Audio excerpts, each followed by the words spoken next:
Hello everyone, my name is Bob Reid. I'm the founder and National Director for Term Limits for U.S. Congress. I want to talk to you today about three things. Unless you're a member of Congress or somebody who's lobbying Congress, I think you're going to want to hear what I have to say. First thing I want to talk about is why do we need term limits right now? Why we can't wait any longer. Second is how can we do it without Congress's approval? And third, what the benefits are going to be. I want to tell you about two different studies that were performed, and when you hear the results from the studies, I think you're going to realize why we need term limits right now, why we can't wait any longer. The first study was performed by two professors, one at Princeton and one at Northwestern, and what they did was they looked at every single decision that Congress made over the last 20 years and compared it to the public opinions at the times that the decisions were made. What they discovered irrefutably was that the bottom 90% of income earners in the United States has zero impact on congressional decisions. So let that sink in a little bit. Congress does not care what we want, what we need, or what we say. 9 out of 10 Americans. The only people they care about are those that have the money. We're talking about the ones that are spending $3.2 billion annually lobbying Congress. We're talking about the ones that are employing their family members, the ones that are funding their campaigns election after election. We're talking about the ones that are offering them 7-digit salaries when they leave Congress.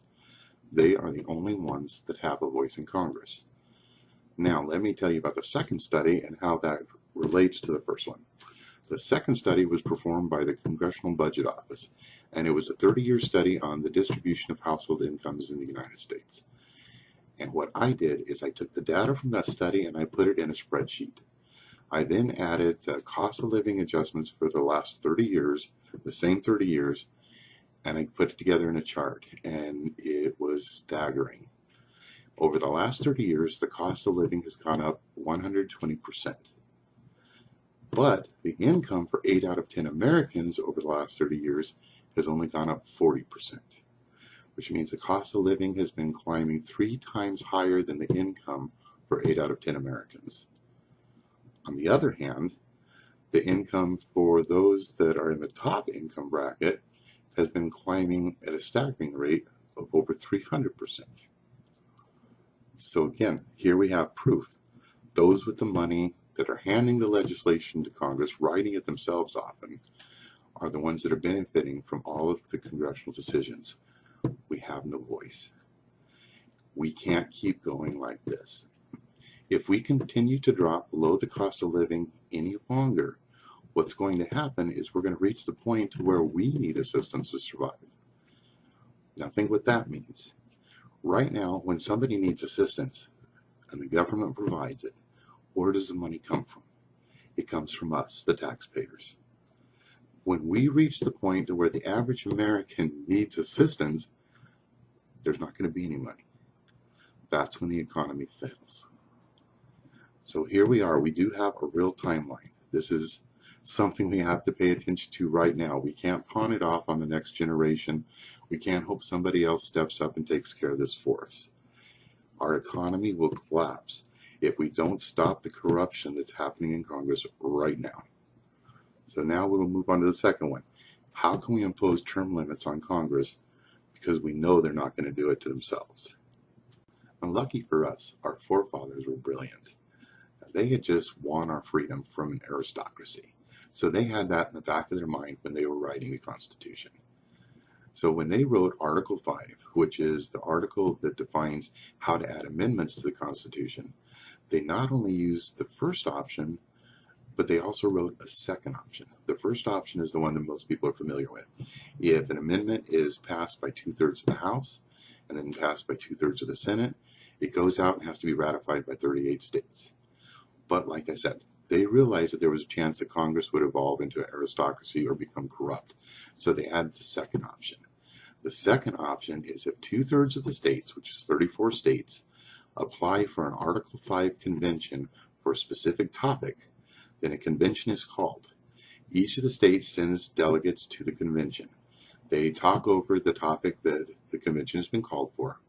They hammer out the details of the amendment. They vote on it. If it passes a vote, Just like the first option, it goes out to 38 states to be ratified. If it's ratified by 38 states, it becomes part of the Constitution and Congress has no control over it. That's the option that we need to use. Now, before I move on to the third point, I want to tell you there's a lot of disinformation out there.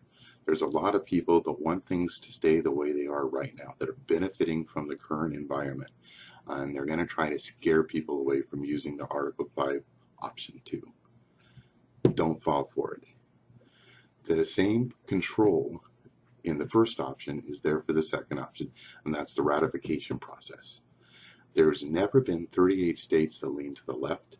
There's never been 38 states that lean to the right, which means that the only thing that has any chance of being ratified is an amendment that's completely nonpartisan, like term limits. So keep that in mind when somebody tries to tell you, oh, they're going to rewrite the convention. It's not possible. Only amendments can be presented at the convention, and they have to be, any amendment presented has to be ratified by 38 states. This is the panic button that our forefathers left us, and it's time that we use it.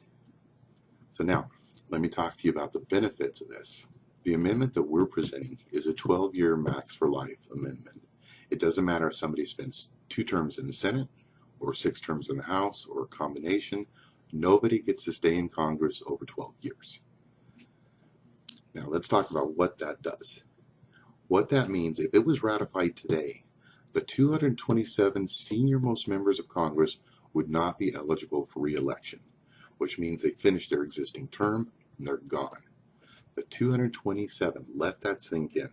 Those are the most powerful members of Congress, the ones that have been building relationships with lobbyists for 20, 30, 40 years. Gone. That's the initial cleansing. But it gets even better. Every following 2 years, we're going to see an average of 90 new members. And straight from the lobbyist's mouth, they have told us that it takes years and millions to buy off a member of Congress.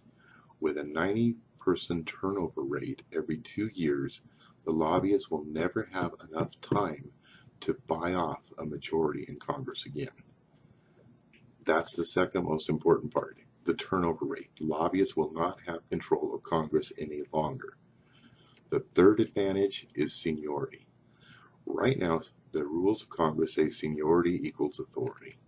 So when you've got a group of members of Congress that have been there 30 or 40 years, they dictate how everyone within their party will vote on any given piece of legislation.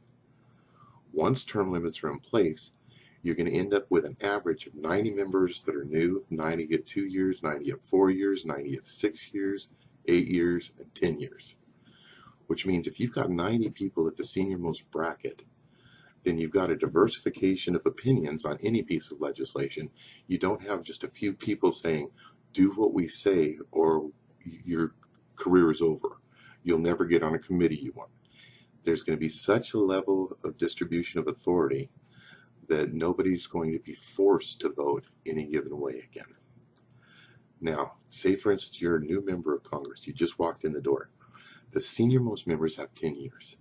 Now, not only did I already mentioned that there's a diversification in opinions on legislation, but that new person also knows that when he comes up for election again, those senior members, those 90 senior members, will all be gone because they've hit their 12-year mark, they're gone. So never again will we have the seniority forcing people to vote a given way.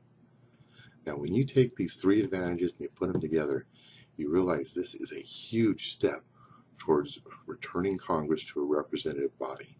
This is a huge step to minimizing the lobbyist influence.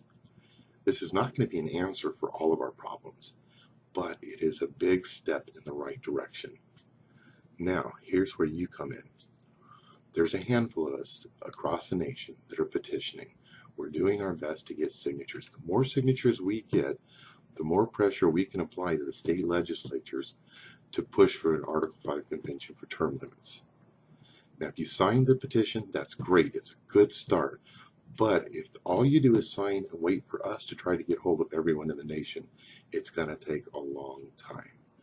We need each of you, not somebody else, you, to step forward and say, hey, I'll volunteer with my state team and I'll fill a petition. If every single person watching this video would offer to fill one petition has 15 signatures, we could escalate the growth of this movement so quickly it would be amazing. So now the ball's in your court. We've set the foundation. We've explained to you why we need term limits, how we can do it without Congress's approval, the benefits, but now the only missing piece of the puzzle is you. So I hope you'll step forward and help us to enact term limits on the U.S. Congress. Thank you.